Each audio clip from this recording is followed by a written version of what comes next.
Olá, meu nome é Juliana Pazello, sou médica endocrinologista e essa aula é sobre diabetes mellitus. Então, é uma aula mais longa, onde falarei sobre os tipos de diabetes, fisiopatologia, investigação, exames laboratoriais, tratamento medicamentoso, seja com antidiabéticos orais, como com os injetáveis e insulinas, e no fim, sobre complicações e acompanhamento. Então, começando com os tipos de diabetes mellitus, existe o tipo 1, onde ocorre uma falência pancreática e os sintomas ocorrem de início abrupto. Esses pacientes apresentam uma condição autoimune, normalmente com anticorpos positivos, podem ser o anti-GAD, anti-ilhota ou anti-insulina, e acomete mais crianças e adultos jovens, que são normalmente magros. Então, esse é um fenótipo importante para que você consiga diferenciar em relação aos outros tipos de diabetes mellitus. O mais comum, mais encontrado, é o diabetes mellitus do tipo 2, onde acontece uma resistência à insulina. Então, é o contrário de uma falência pancreática. Esse paciente tem insulina, mas acontece uma resistência insulínica.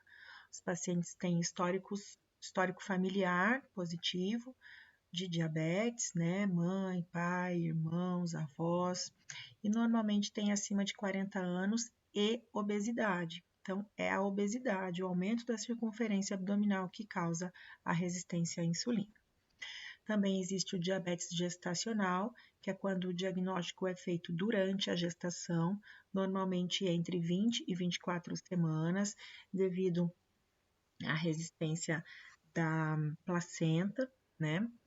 E o diagnóstico é feito através do teste oral de tolerância à glicose com 75 gramas e apresentando então uma glicemia em jejum acima de 92 ou uma glicemia 2 horas após acima de 153, faz-se o diagnóstico de diabetes gestacional.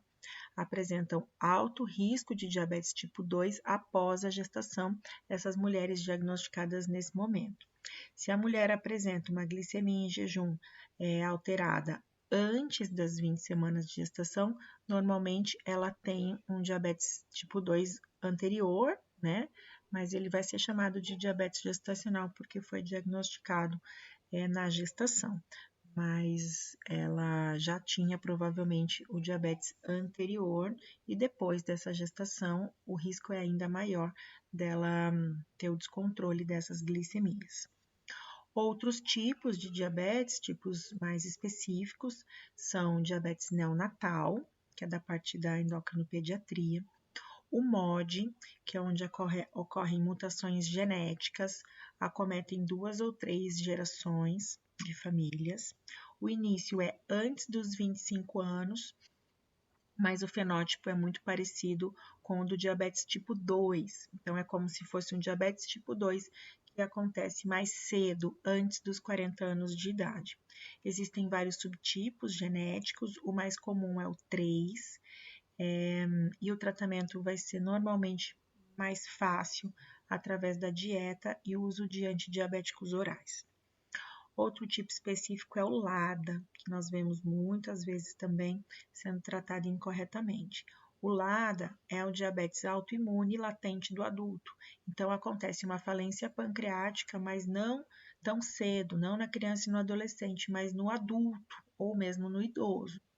O importante é a gente identificar o descontrole glicêmico, a dificuldade de controle com os antidiabéticos orais e a necessidade do uso da insulina e principalmente do paciente ser magro, né? Então, o paciente lá de 50 anos, que sempre foi magro e de repente abre um diabetes de forma abrupta, ele tem que ser investigado em relação à autoimunidade e a necessidade da insulina vai ser o tratamento, né? Porque ele tem o diabetes do lado, né? A gente colhe os anticorpos, como faz no diabetes do tipo 1. E outro tipo específico é o diabetes que ocorre através do uso de medicamentos, como corticoides ou antirretrovirais. Essa é uma tabela, um gráfico, né, em relação ao desenvolvimento e progressão do diabetes do tipo 2. Então, olha a importância, essa linha tracejada é o momento em que o diagnóstico do diabetes foi feito. Mas aqui a gente vê que muito antes, 4 a 7 anos antes do diagnóstico, já acontecem alterações no corpo, né, dessa pessoa, que vão levar a essa progressão de doença. Então, já começa a subir a glicemia em jejum, a glicemia pós-prandial começa a subir junto com o nível de insulina. E esse nível de insulina causando, então, uma resistência à insulina, que vai subindo, né? E junto com isso, a função de célula beta vai caindo. Nesse momento aqui da linha tracejada foi feito o diagnóstico de diabetes e daqui para frente já começa uma produção hepática de glicose, que é a gliconeogênese. A função de célula beta vai caindo cada vez mais e o diabetes já está instalado, com aumento da glicemia em jejum e da glicemia pós-prandial, até que chega um momento que a célula beta, a função de célula beta cai tanto que precisa então mudar o tratamento. Normalmente isso ocorre 10 anos após o diagnóstico do diabetes, ocorre a necessidade do uso da insulina. Com os medicamentos melhores e mais modernos, né, que existem hoje, é possível que essa função célula beta possa ser preservada e a necessidade de insulina seja cada vez mais prolongada, mais longe, né? Então, talvez esses 10 anos possa ser prolongado. E aí, para que a gente trata o diabetes? É claro que é para evitar as complicações e reduzir a mortalidade. Então, as principais complicações microvasculares são a retinopatia diabética, que é uma importante causa de cegueira, a nefropatia diabética, que chega a acometer até 40% dos pacientes diabéticos e é uma principal causa de insuficiência renal dialítica, e a neuropatia diabética, que leva ao pé diabético e à amputação. As complicações macrovasculares são importantes causas de mortalidade, causando infarto agudo do miocárdio, acidente vascular cerebral e arteriopatia periférica. Então, a hiperglicemia associada à dislipidemia, hipertensão e alteração de mediadores inflamatórios de coagulação aumentam muito o risco das complicações macrovasculares. Então, o aumento de 1% da glicada acima do normal já aumenta o risco de evento cardiovascular em 18%. Então, como exemplo, uma pessoa com uma hemoglobina glicada de 10% tem um risco de 63% maior de sofrer um infarto ou AVC. Então, é para isso que a gente escolhe, né, tratar a glicemia, principalmente com medicamentos mais modernos que reduzem também os eventos cardiovasculares. É muito importante a gente pensar na memória metabólica. Então, quanto antes essas glicemias forem controladas, melhor vai ser o desfecho em relação às complicações diabéticas. Então, a hiperglicemia, ela deixa uma impressão nas células do sistema vascular e dos órgãos-alvo que favorecem as futuras complicações. Então, essa glicose causa um estresse oxidativo nas células, que chega lá no núcleo da célula e causa as complicações por aumento de genes inflamatórios e redução de genes antioxidantes. Por isso, a importância de se controlar as glicemias logo ao diagnóstico. Então, é uma conduta antiga tentar primeiro fazer um tratamento dietético, espera o paciente mudar, depois coloca um remédio, depois coloca 2 remédios para tentar controlar. Atualmente, a conduta é mais agressiva no começo, para que controle a glicemia e entre na meta de glicada mais rápido para melhorar essa memória metabólica para o futuro. E a gente sabe que a doença cardiovascular é a principal causa de morte no paciente diabético tipo 2, principalmente a doença cardiovascular, né? Chega a 80% das causas de morte, a doença renal, 20%, e a cerebrovascular, 15%. E aí, então, a gente precisa identificar e diagnosticar esses pacientes. Então, quem merece uma investigação? houve uma atualização em relação à idade, foi agora em julho de 2024. Então, pessoas acima de 35 anos já merecem uma investigação. Depois a gente vai ver com quais exames. Se vier tudo normal, essa investigação pode ser repetida a cada 3 anos. Já pessoas abaixo de 35 anos, mas com sobrepeso ou obesidade, que tenham alguma dessas alterações, como sedentária, mulheres com histórico de diabetes gestacional ou recém-nascido acima de 4 quilos, mulheres com síndrome do ovário policístico, pessoas hipertensas e ou dislipidêmicas, ou com história familiar de diabetes tipo 2, né, primeiro ou segundo graus, merecem uma investigação. Se a gente for ver, quase todo mundo, né? Então, são poucas as pessoas que não precisariam, pelo menos, de uma investigação básica, né? E, é claro, pessoas com sintomas de hiperglicemia, que seriam cansaço, muita sede, aumento de apetite, a urina aumentada e o emagrecimento, que é o que chamamos de polis, poliúria, polidipsia, polifagia. Quais exames então iremos pedir? Uma glicemia em jejum, o normal até 99. Se essa glicemia der entre 100 e 125, pode-se fazer o teste oral de tolerância à glicose com 75 gramas de glicose e acima de 126 é diagnóstico.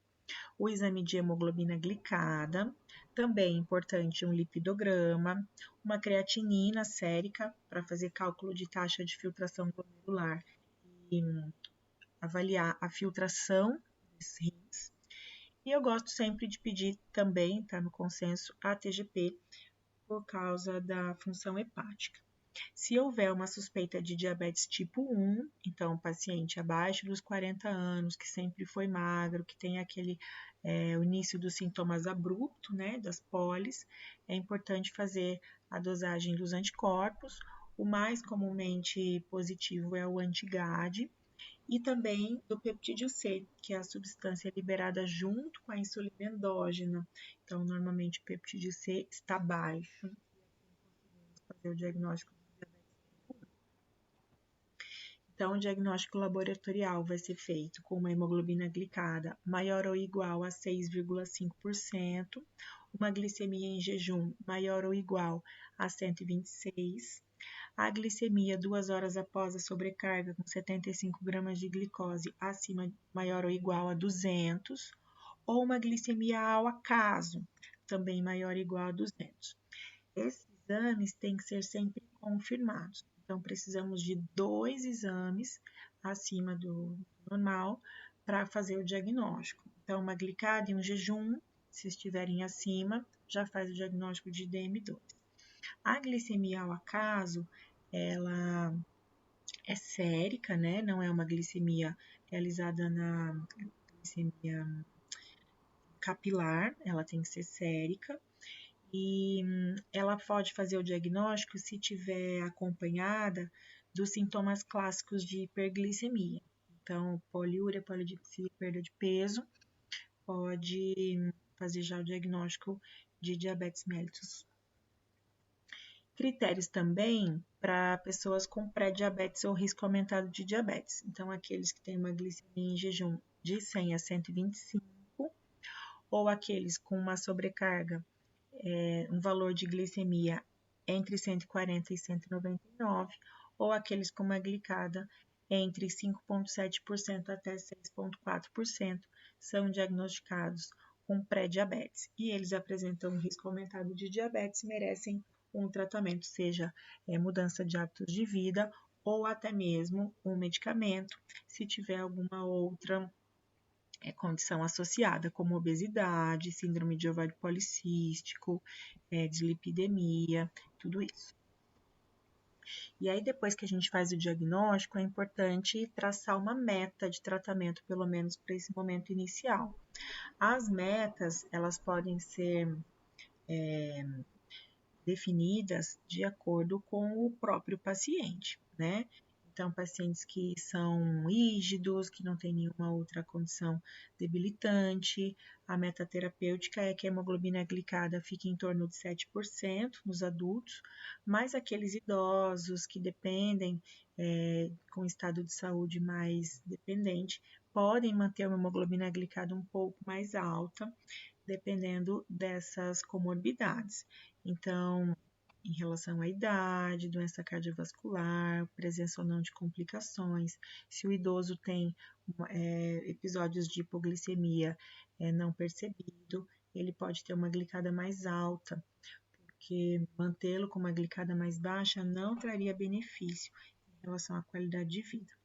A glicemia em jejum, a pré e a pós-prandial, também existem metas, né? Então, as metas ideais seriam jejum e pré-prandial abaixo de 100, mas cuidado com as hipoglicemias, e a pós-prandial abaixo de 160. Níveis toleráveis, com jejum e pré-prandial abaixo de 130 e um pós-prandial abaixo de 180. Isso tudo depende da forma que esse paciente faz o controle glicêmico, não é só um dia, então tem que ser avaliado de uma forma mais ampla para definir mudanças, principalmente se ele tiver em uso de insulina. Também é outra forma de avaliar a abordagem para o gerenciamento da hiperglicemia, então a gente vai ser mais rígido ou menos rígido de acordo com algumas condições. Então, eu vou ser mais rígida no paciente que está motivado, que adere, tem uma capacidade de autocuidado. Isso. Aquele que tem um risco associado à hipoglicemia, eu vou ser mais rígida. Aquele que tem uma longa expectativa de vida, também. Aquele que não tem, né, comorbidades, eu vou ser mais rígida. E principalmente se tiver recursos de um sistema de suporte prontamente disponível, eu posso ser mais rígida.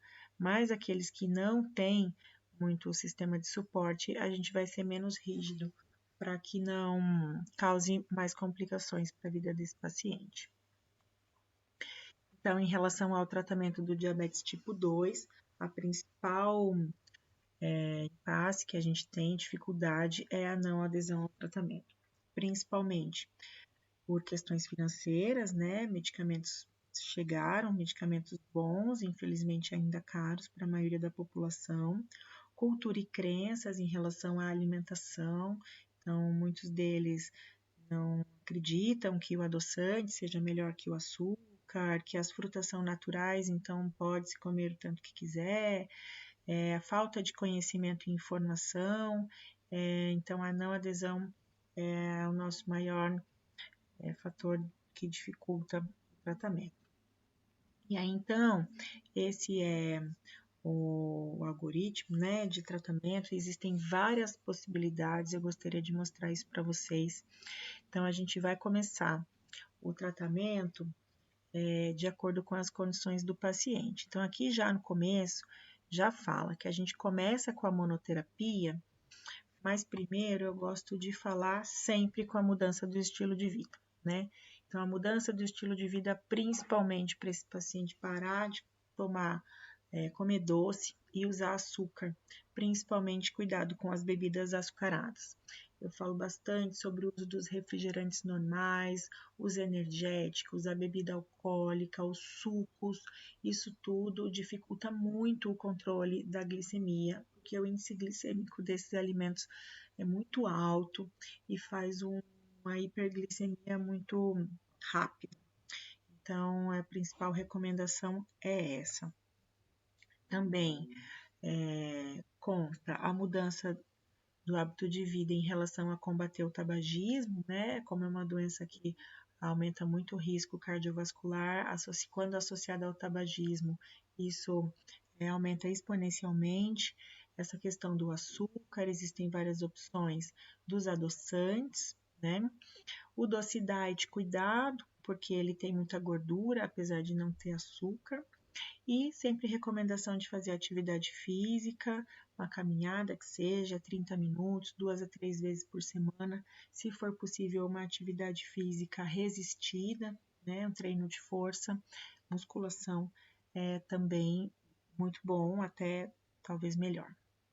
E aí, continuando então em relação aos medicamentos, o algoritmo fala em fazer a monoterapia, começar, né, com uma monoterapia, a não ser que tenha uma glicada acima de 9, já considera uma terapia dupla, e a não ser que a glicada seja acima de 10, com uma glicemia em jejum acima de 300, e o paciente com sintomas, então precisa ter os sintomas de poliúria, polidipsia, perda de peso, para a gente pensar numa combinação terapêutica com injetáveis, pensando então na insulina, tá? Então, se tiver um paciente mais tranquilo, assintomático, com uma glicemia abaixo de 300, né? E uma hemoglobina glicada não tão alta, a gente vai começar com a mudança do estilo de vida e a monoterapia. A monoterapia vai ser a metformina. Metformina tem também na farmácia popular, é um medicamento barato, medicamento seguro, com uma alta eficácia, baixo custo. Os efeitos colaterais são pequenos, então é uma opção boa. Depois eu vou destrinchar todos os medicamentos um por um, tá? Na farmácia popular, então, temos o Gripaz XR500, a dose vai ser de 2 a 4 comprimidos ao dia. Depois, não dando certo, né, vendo que dali 3 meses foi feita hemoglobina glicada e não entrou na meta, a gente pode partir para uma terapia dupla, que é quando associa a metformina com qualquer uma dessas outras classes. Então, tudo que você escolher tá certo.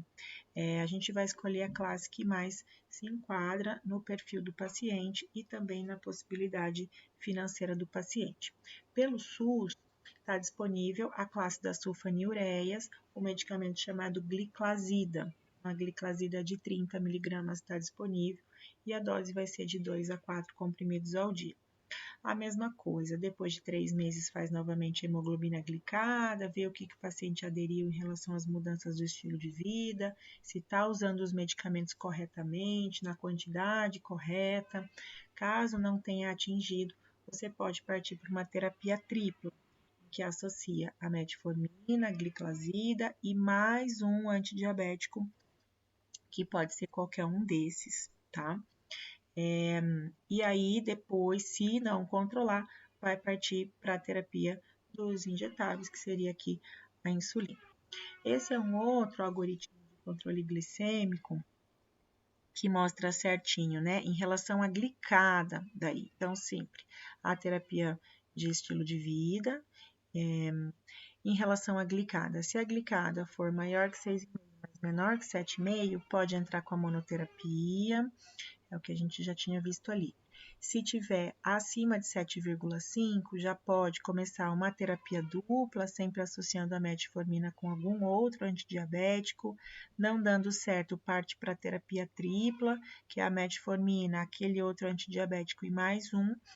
Caso não tenha dado certo, vai para adicionar a terapia insulínica. Caso o paciente tenha uma glicada acima de 9, sem sintomas, pode ser feita então a terapia dupla ou tripla, né? Caso tenha sintomas, poliúria, polidipsia e polifagia, aí sim coloca-se a insulina com ou sem outros antidiabéticos. Então, essa é uma dúvida muito grande de vocês. Não sei se vocês aprenderam isso em aulas anteriores, mas sempre, glicada acima de 9 é insulina. Não, depende. Ele está com resistência insulínica ou ele tem uma insulinopenia? Se ele tiver os sintomas de pólise, sim, ele tem uma insulinopenia e precisa de insulina. Mas se ele não tiver, é resistência insulínica e eu preciso atuar na resistência insulínica. Então, são outros medicamentos antidiabéticos que vão atuar nisso, tá certo? Então, o tratamento medicamentoso é bem amplo, né? As alterações fisiopatológicas do diabetes são todas essas. Então, existem várias alterações, começando pelo fígado. Então, acontece um aumento da produção hepática de glicose, que é a gliconeogênese, e esses são os medicamentos que atuam nessa alteração. No pâncreas, tanto na célula alfa como na célula beta, acontecem alterações. Então, diminui a secreção de glucagon, aumenta a secreção de glucagon e diminui a secreção de insulina. E esses são os medicamentos que atuam nesse local. No intestino, acontece um efeito incretínico diminuído, e esses são os medicamentos que atuam no efeito incretínico, isso é muito importante. Então, análogos do GLP-1 inibidor DPP-4 atuam nessa, que são os mais modernos, né? Tratamentos antidiabéticos atuam nessa condição. Nas células de gordura acontece uma lipólise aumentada e as pioglitazonas que atuam nessa alteração. No rim acontece uma reabsorção de glicose aumentada e aí então utilizamos os inibidores da SGLT2 para melhorar isso. E no músculo, uma diminuição da recaptação de glicose e a metformina e a pioglitazona atuam aqui. E no cérebro, disfunção de neurotransmissores, e aqui usaria a bromocriptina, mas isso não é utilizado no momento. Então, todas essas alterações, por isso nós utilizamos vários medicamentos, dificilmente tiramos alguma das classes, a gente só acrescenta novas classes para que essa hiperglicemia seja controlada. Agora, existem então 4 categorias de antidiabéticos. Então, os que não aumentam a secreção de insulina e atuam apenas na resistência à insulina são a carbose, que não é muito utilizada, a metformina, amplamente utilizada, e a pioglitazona, que é também utilizada, não tem pelo SUS, mas é uma boa opção, principalmente para quem tem esteatose hepática. E existem aqueles, então, que aumentam a secreção de insulina, que são as sulfonilureias e as glinidas, aqueles que atuam no efeito incretínico, que eles aumentam a secreção de insulina de maneira dependente de glicose e promovem a supressão de glucagon. Esses são os mais novos, inibidor DPP-4 e o análogo do GLP-1. E aqueles que promovem a glicosúria, também sem relação com a secreção de insulina, que são inibidores da SGLT2. Esse slide é muito importante para vocês entenderem onde cada antidiabético atua e quais são as alterações fisiopatológicas que levam à hiperglicemia.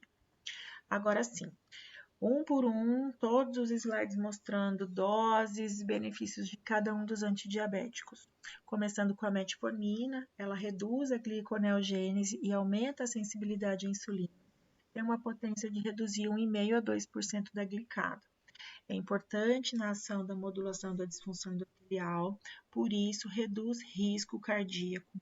Esse é um estudo, o KPDS, um estudo muito grande realizado em diabéticos tipo 2. Ele mostrou redução de 32% do risco de qualquer complicação relacionada ao diabetes, sendo 39% do risco de infarto. Uma meta-análise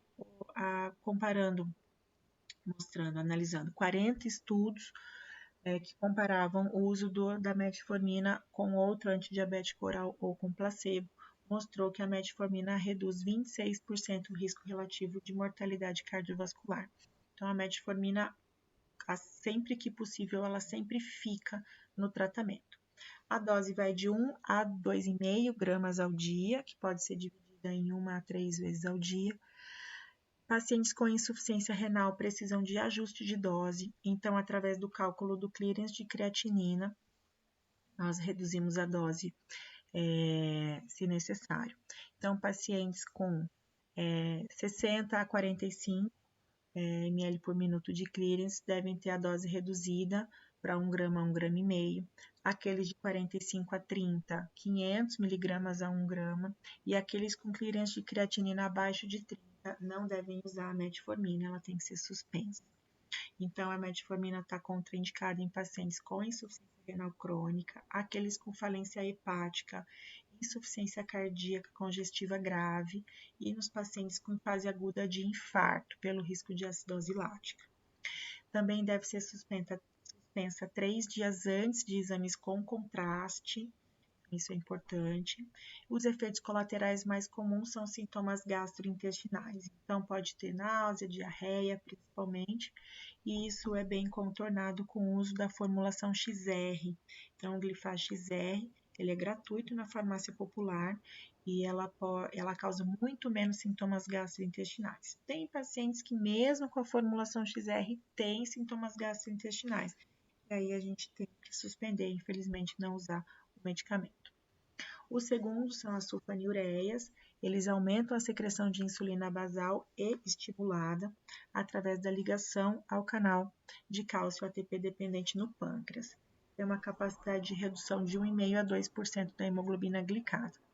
As mais antigas, que são clorpropramida e glibenclamida, não são mais utilizadas porque aumentam peso, causam mais hipoglicemia, têm uma ação deletéria em célula beta e pode causar infartos mais extensos. Então, por isso, nós não utilizamos essas duas mais antigas, mas utilizamos sim a nova geração, que é a glimepirida ou a gliclazida, né? Então, a gliclazida tem no SUS, no posto de saúde, aqui na nossa cidade. Elas são mais seletivas e específicas aos canais pancreáticos, por isso não aumentam o risco cardíaco, causam menos hipoglicemia e menor ganho de peso. Então, esse estudo Advance comprovou a segurança da gliclazida e, por isso, a gente pode usar com tranquilidade. As doses são essas, né, de gliclazida de 30 a 120 miligramas ao dia, essas são as marcas. Também existe a glimepirida, que vai de 1 a 8 miligramas ao dia, e essas são as marcas. Os efeitos colaterais, ainda assim, a chance, né, de ganho de peso e hipoglicemia, e está contraindicado em pacientes com insuficiência renal ou hepática graves.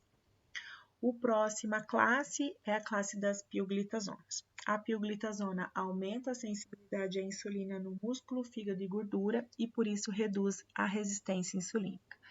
Ela tem uma potência em reduzir a glicada de 0,5 a 1,4% e apresenta benefícios adicionais em relação à melhora da esteatose hepática, melhora do perfil lipídico e reduz o espessamento médio intimal carotídeo.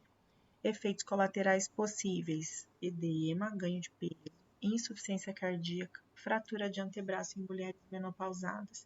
Então, tem que ter um cuidado na indicação da pioglitazona. Está contraindicada na insuficiência cardíaca congestiva classe 3 e 4, na insuficiência hepática, e a dose é de 15 a 45 miligramas ao dia, utilizado uma vez ao dia. Essas em vermelho são as marcas disponíveis. Agora, falando um pouquinho do efeito incretínico, que vai ser o efeito, né, utilizado nas próximas duas medicações. Então, o efeito incretínico acontece no nosso corpo, né? Então, todas as vezes que nós comemos, então aqui tem uma refeição, essa refeição passa pelo estômago e vai para o intestino, e através das células do intestino são liberados o GLP-1 e o GIP. O GIP, ele atua no fígado, ela causa diminuição do glucagon, no pâncreas, através da célula alfa, o que diminui a produção de glicose. O GLP-1 atua tanto na redução do glucagon como no aumento da insulina nas células alfa e beta pancreáticas e aumenta a liberação de insulina dependente de glicose, então atua lá no fígado e no aumento da recaptação de glicose. Isso acontece no nosso corpo. O problema é que esse hormônio GLP-1, ele é degradado no nosso corpo em 3 minutos. E aí, então, a gente passa a ter fome tudo de novo, né? Então, a ideia dos medicamentos é que não degrade o GLP-1 ou uma imitação do GLP-1, tá? Então, são os dois medicamentos que vão atuar no efeito incretínico para tentar driblar essa questão aqui do GLP-1. Mas o efeito incretínico acontece no nosso corpo de forma natural e no paciente diabético, esse efeito incretínico está reduzido. Então, a ideia dos medicamentos atuarem nesse local é para tentar melhorar esse efeito incretínico. Então, existe a classe do inibidor DPP-4. O DPP-4 é a enzima que degrada o GLP-1. Então, Se a gente inibe essa enzima que degrada o GLP-1, vai sobrar mais GLP-1. E esse GLP-1 vai estimular a célula beta, aumentando a produção de insulina e reduzir a ação da célula alfa, diminuindo a ação do glucagon. Então, é um medicamento que possui um poder, né, de reduzir 0,5 a 0,8% da glicada, tem efeito neutro no peso, é incomprimido, precisa de ajuste de dose na insuficiência renal e existem várias moléculas. Então, existe a vilda, saxa, lina, cita e alogliptina. Então, esses são os nomes comerciais. Apenas a linagliptina não precisa ser ajustada na insuficiência renal. Todas as outras precisam. Então, esse é o inibidor do PP4. A outra possibilidade é do análogo do GLP-1. Então, ao invés de diminuir a degradação do GLP-1, a gente vai imitar o GLP-1. Então, o GLP-1 é um hormônio liberado pelas células do nosso intestino, né, do ilho e do cólon, e o GLP-1, como eu disse, estimula a secreção de insulina e inibe o glucagon. Além disso, ele retarda o esvaziamento gástrico, causando saciedade e perda de peso, através desse efeito incretínico. E os análogos, eles são resistentes à degradação do DPP4, então eles não são destruídos em 3 minutos. Então, são a classe mais nova de medicamentos antidiabéticos. Eles podem ser subcutâneos ou orais. Então, tem essas duas possibilidades e eles reduzem a glicada até 1,1%. Causa uma perda de peso, perda de gordura visceral, melhora o perfil lipídico e de pressão arterial e reduz eventos cardíacos e a mortalidade cardiovascular. Isso é o mais importante dessa classe. Até agora, o único que a gente viu a capacidade de reduzir evento cardíaco foi a metformina e agora o análogo do GLP-1. Então, é uma classe que traz esse benefício importante adicional. Então, existe de aplicação, então esses são os injetáveis, a aplicação diária, que é a liraglutida, que existem as marcas Victoza e Saxenda, o Saxenda está liberado também para obesidade na bula, ou o análogo do GLP-1 subcutâneo semanal. Existe a dulaglutida, que é o Trulicity, e a semaglutida, que é o Ozempic. Existe também associações com insulina, né, que é de uso diário. Então, a associação de insulina degludeca, que é uma insulina de longa ação, mais a liraglutida, se chama Schutoff, ou com a insulina glargina com lixisenatida, que é o Soliqua. Então, essas associações são muito boas no paciente diabético tipo 2, com mais tempo de doença, que precisa sim de um pouco de insulina, mas também não pode ganhar peso, tem também uma resistência insulínica. Então, a associação de análogo do GLP-1 com insulina traz um controle muito bom também no controle do peso, né? E o último, então, os antidiabéticos, esse de uso oral, é o inibidor da SGLT2. Então, ele diminui a reabsorção de glicose renal e aumenta a excreção de glicose urinária, então vai aumentar a glicosúria. Ele reduz a glicada em 0,8 a 1,4%, pode contribuir com uma perda de peso de 2 a 3 quilos, não tão potente como o análogo do GLP-1, e pode reduzir a pressão arterial sistólica. Também comprovada a redução de mortalidade cardiovascular e reduz microalbuminúria. Então, isso foi comprovado no estudo em PARREG. Principais efeitos colaterais: infecção de trato urinário ou genital. Então, tem que orientar bem o paciente quando for prescrever esse remédio, que ele tenha uma boa higiene, para que não tenha esse risco de infecção. Caso tenha infecção, é uma infecção por bactérias normais, né? Nada de bactéria resistente, o tratamento vai ser com antibiótico comum e não indica que ele tenha que ser suspenso o tratamento. Então, é só em casos de infecções urinárias de repetição, infecções genitais de repetição, que o remédio tem que ser trocado. Os sais são dapagliflozina, empagliflozina e canagliflozina. Os nomes comerciais são esses que estão aqui. E aí, pelo SUS, o que a gente tem? Né? Então, antigamente a gente tinha só a metformina e sulfanilureia, e quando não dava certo com isso, independente do tempo de doença, era necessário colocar insulina. Então, a gente tem muitos pacientes que usam insulina, mas que talvez não tenham uma falência pancreática já estabelecida, porque o paciente não tinha opção, né? Porque as glitazonas, as glinidas, a carbose, inibidor do DPP4 e análogo do GLP-1 não têm disponíveis pelo SUS. O que entrou com maior disponibilidade pelo SUS há algum tempo, há poucos anos, na verdade, foi o inibidor da SGLT2. Então, através do preenchimento da LME, nós conseguimos para os pacientes diabéticos tipo 2 com doença cardiovascular estabelecida ou pressão alta, ou dislipidemia, ou tabagismo. Esses pacientes vão pegar gratuitamente o medicamento, que é a dapagliflozina, e vão ter um benefício muito grande em relação ao controle da glicemia e também em relação à redução de mortalidade. Então, sempre que o paciente se enquadra nesses critérios, devemos preencher a LME e beneficiar esse paciente. E aí, insulina. Então, insulina no diabético tipo 2, ela vai ser necessária quando ocorrer uma ineficácia da terapia com 1, 2 e 3 antidiabéticos orais, e aí vai ser necessária, então, a insulinização, né? Também em momentos em que tem, olha lá, pólis, né? Emagrecimento rápido, inexplicado, uma hiperglicemia grave, com uma acetonemia. Se ele desenvolver uma doença renal ou hepática, que não pode ser usado mais os antidiabéticos orais. A mulher na gravidez, né, que já era diabética tipo 2 engravida, tem que tirar os antidiabéticos orais e passa a usar insulina. No momento de uma infecção, uma sepse, o paciente está internado, vocês viram já nas enfermarias e UTI que se tira os antidiabéticos e usa insulina. Momento cirúrgico e também pós-infarto e AVC, se usa insulina e depois reavalia.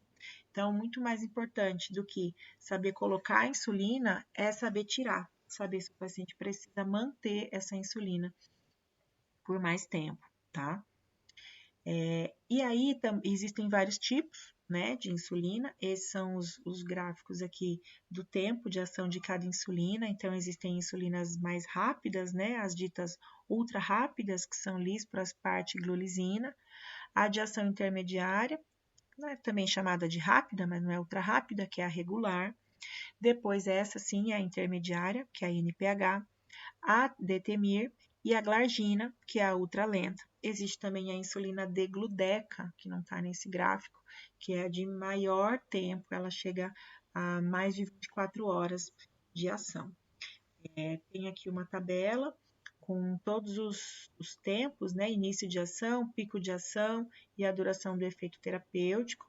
As insulinas distribuídas pelo SUS são a insulina NPH irregular para o paciente diabético tipo 2, mas os pacientes diabéticos tipo 1 conseguem pegar a insulina glargina e a insulina asparte, através também do preenchimento da LME. Mas no diabético tipo 2, nós utilizaremos NPH irregular. E quando eu vou começar, quando que eu vou colocar insulina nesse paciente diabético tipo 2, tá? Tô falando do tipo 2. O tipo 1, claro, eu vou começar assim que eu fizer o diagnóstico, né?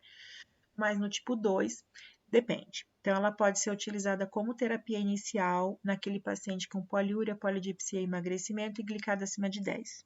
Então, vai começar com insulina, mas pode ser que eu tire, né? Provavelmente eu vou tirar essa insulina depois das coisas mais acalmadas. E também ela vai ser iniciada após a falha em atingir a meta com 2 ou 3 antidiabéticos orais. O objetivo é a redução da glicotoxicidade, diminuindo a produção hepática de glicose, e vai ser utilizada então inicialmente a insulina ao deitar, que é a insulina bedtime, que vai ver a melhora da glicemia em jejum. Então, qual o esquema inicial, um esquema fácil que a gente utiliza? Então, paciente tipo 2, já com 2 antidiabéticos ou 3 antidiabéticos orais e não controla, a gente mantém a dose dos antidiabéticos orais e acrescenta a insulina NPH às 10 da noite. Qual dose? De 0,2 ou 0,3 unidades por quilo dia ou simplesmente 10 unidades. Depois disso, eu peço que o paciente faça um controle capilar. Então, o paciente que começou a usar insulina, ele ganha pelo posto de saúde o aparelho glicosímetro, as fitas, as lancetas e as agulhas. E aí, esse controle capilar, realmente, ele tem que ter na casa dele, né? Para ele fazer a glicemia. capilar em jejum, pré-almoço, pré-jantar e ao deitar, em dias alternados, para a gente ver como é que ficou. Se estiver mantendo bem, se melhorou, se a glicada está bem, se ele está se sentindo bem, a gente mantém desse jeito. Aqueles que não controlaram, que vão precisar ser insulinizados plenos, são quem? Aquele que não foi atingida a meta com antidiabético oral, com a insulina bedtime, que tem um controle glicêmico em jejum e pré-prandial acima de 160 e um controle 2 horas pós-prandial acima de 200, 250, vai ser necessário uma insulinização plena. Como que eu vou fazer isso? Nesse momento, eu tenho que suspender os secretagogos de insulina, principalmente a gliclazida, né, que é a sulfanilureia. E qual dose que eu vou colocar? Vou colocar uma dose de 0,4 a 0,6 unidades por quilo por dia, dividido 50% da dose total de basal e 50% da dose total de pré-prandial. Então, a basal vai ser aplicada a NPH, de preferência 3 aplicações ao dia, às 8 da manhã, ao meio-dia e às 10 da noite. E a pré-prandial vai ser a insulina regular, 3 aplicações também antes das refeições. Então, antes do café da manhã, antes do almoço e antes do jantar. Então, a dose da noite, ela é aplicada em momentos diferentes, de preferência 30 minutos antes da refeição. O que às vezes é muito difícil, né? O paciente não consegue seguir isso de uma forma correta. Então, esse paciente ganha, né, o glicosímetro e as fitas. Aqui era na época da seringa de insulina, a seringa tinha que ser agulhada, mas atualmente temos canetas de aplicação de insulina, que é muito melhor. É importante o paciente ser orientado sobre a forma de aplicação, a necessidade do rodízio. Mistura de insulinas não acontece mais, porque agora são em canetas. E o armazenamento e transporte das insulinas também é importante. Então, a caneta de insulina, né, mesmo sendo NPH regular, ela não precisa ficar refrigerada depois de aberta. Então, abriu a insulina, pode levar junto, né, levar num recipiente. Existem uns estojinhos de insulina para que você leve para o trabalho, para onde vai. Então, vai jantar fora, leva insulina, sentou para comer, aplica. E ali, se for a regular, 30 minutos depois já pode comer, que vai ser suficiente para ajudar na absorção da glicose do carboidrato que vai ser comido. Então, é importante orientar tudo isso no momento que o paciente for iniciar a insulina. Já no paciente diabético tipo 1, é feito o preenchimento da LME e esse paciente pode pegar a insulina glargina, que é uma insulina lenta. Eu prefiro aplicar pela manhã, mas cada médico tem sua melhor forma. Eu aprendi assim, eu acho mais fácil, porque o controle vai ser através da glicemia capilar de jejum. E a dose de insulina lenta vai ser 50% da dose total diária. Depois a gente fala um pouquinho disso. E também a insulina ultra rápida, que vai ser a lispro-asparte ou glulisina. Eles mudam muito, atualmente estão liberando a asparte.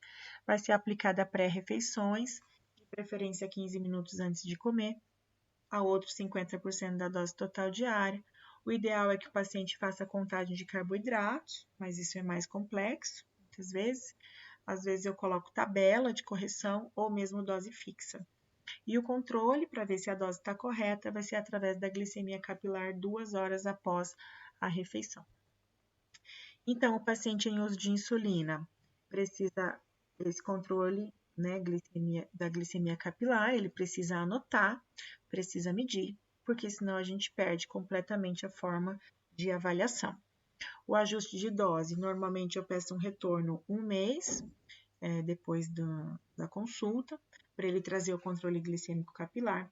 Se ele estiver utilizando só a insulina NPH, ele traz anotada a glicemia em jejum e pré-prandial em dias alternados, uma medida ao dia, mas variando o horário. E se estiver utilizando NPH irregular, é importante que ele faça a medição pré e pós-prandial combinados. Então, do mesmo dia, mas em horários alternados. Então, um dia faz pré e pós café da manhã, no dia seguinte pré e pós almoço, no dia seguinte pré e pós jantar. Dessa forma eu sei se a insulina NPH e a regular estão nas doses corretas.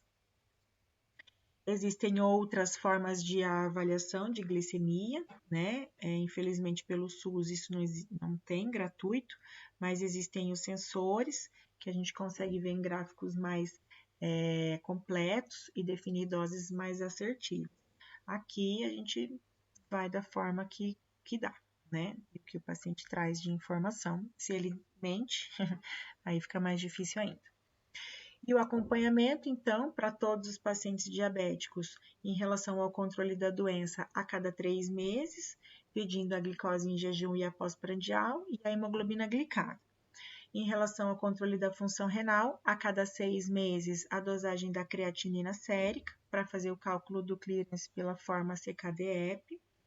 E em relação ao controle das complicações, pode ser feito de forma anual, medindo a microalbuminúria em amostra isolada, então o exame de urina, para ver nefropatia diabética, o mapeamento de retina, então os pacientes são encaminhados ao oftalmologista para fazer o diagnóstico de retinopatia diabética, e o exame dos pés, feito no exame físico, para ver se tem algum risco, alguma lesão, e se o paciente tem algum sintoma em relação a isso.